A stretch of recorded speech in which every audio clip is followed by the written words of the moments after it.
بہت سے مسلمان ایسے ہیں کہ جو عبادات میں بہتر ہیں،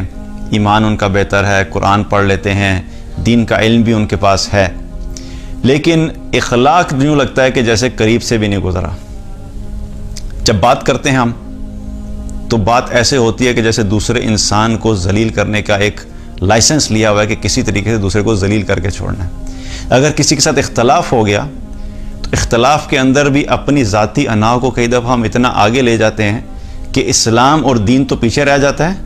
وہ انا کا انا سے ایک مقابلہ چل رہا ہوتا ہے کہ میں نے کسی طریقے سے دوسرے کو غلط ثابت کر کے چھوڑنا ہے۔ اور ایک تو وہ لوگ ہیں جن کو دین کی فہم نہیں ہے، جنہوں نے دین کو پڑھا نہیں ہے، جن کو دین کے بارے میں پتہ نہیں ہے، جن کو قرآن کا پتہ نہیں ہے کہ قرآن میں اللہ تعالیٰ نے اچھے اخلاق کے بارے میں کیا کہا، اچھی بات کرنے کے بارے میں کیا کہا، اچھے اخلاق کی ویلیو کتنی ہے، اور احادیث کے اندر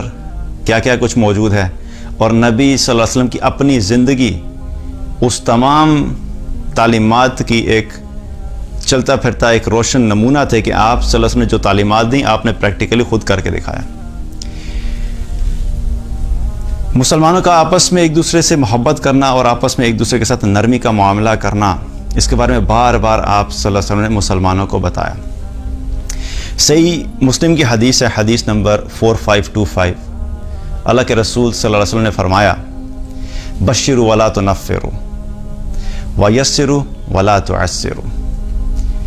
دوسروں کو خوشخبری دو، آپس میں خوشخبری دو، اور بشروا ولا تنفروا، خوشخبری دو، نفرت مت پھیلاؤ، ویسروا ولا تعسروا، آسانیاں پیدا کرو، مشکلات پیدا مت کرو۔ اور صحیح مسلم کی ایک حدیث ہے، حدیث نمبر 4528، آپ صلی اللہ علیہ وسلم نے فرمایا، یسروا ولا تعسروا،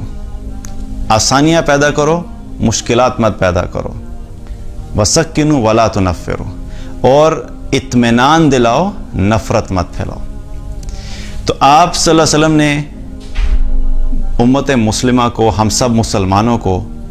یہ میسج دیا، یہ پیغام دیا کہ دیکھو آپس میں ایک دوسرے کے ساتھ نرمی کا معاملہ کرنا، ایک دوسرے کے ساتھ اخلاق کے ساتھ رہنا، ایک دوسرے کے لیے آسانیاں پیدا کرنا، ایک دوسرے کو اطمینان دینا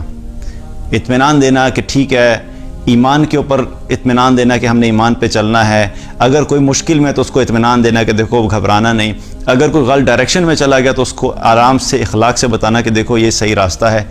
بار بار آپ صلی اللہ علیہ وسلم نے ہمیں اس چیز کی تعلیم دی، اور یہ تو صحیح مسلم ہے، اس کے علاوہ صحیح مسلم کے علاوہ صحیح بخاری کے اندر احادیث ہیں، اور بھی کتابوں میں احادیث جو ہیں وہ بھری پڑی ہوئی ہیں کہ جس میں نرمی کی بات، خیرخواہی کی بات، آپس میں محبت کی بات، اگر اختلاف ہو بھی گیا تو اختلاف کے باوجود مسلمان نے مسلمان کے ساتھ اختلاف کو کس طریقے سے پریزنٹ کرنا ہے، کس طریقے سے ڈسکس کرنا ہے، یہ سب چیزیں کیا ہے ہمیں ہماری تعلیمات ہمیں دی گئیں، اور آپ صلی اللہ علیہ وسلم کی یہ تعلیمات میں سے شامل ہیں۔ اور نبی صلی اللہ علیہ وسلم نے خود پریکٹیکلی یہ سب چیزیں کر کے دکھائیں۔ ایک تو ہے مسلمانوں کے ساتھ معاملہ، آپ صلی اللہ علیہ وسلم کا ان مسلمانوں کے ساتھ معاملہ کہ جو لوگ بھی دین میں آ رہے تھے ان کے ساتھ معاملہ کیا تھا، اور ایک تھا کہ جو مسلمانوں کے دشمن تھے، جو آپ صلی اللہ علیہ وسلم کے دشمن تھے، ان کے ساتھ بھی آپ صلی اللہ علیہ وسلم نے کیا کیا، نرمی کا معاملہ کیا، اخلاق کے ساتھ پیش آئے۔ آپ سوچئے کہ دشمن کے ساتھ بھی آپ نے اخلاق کا معاملہ کیا، اور تو ہمارے لیے بحیثیت مسلمان ایک دوسرے کے ساتھ کوئی گنجائش رہ جاتی ہے، کوئی ہمارے پاس کوئی راستہ رہ جاتا ہے کہ ایک مسلمان دوسرے مسلمان کے بارے میں بد اخلاقی والی زبان استعمال کرے، اس کی تحقیر کرے، اس کو ذلیل کرے؟ یہ تو بہت ہی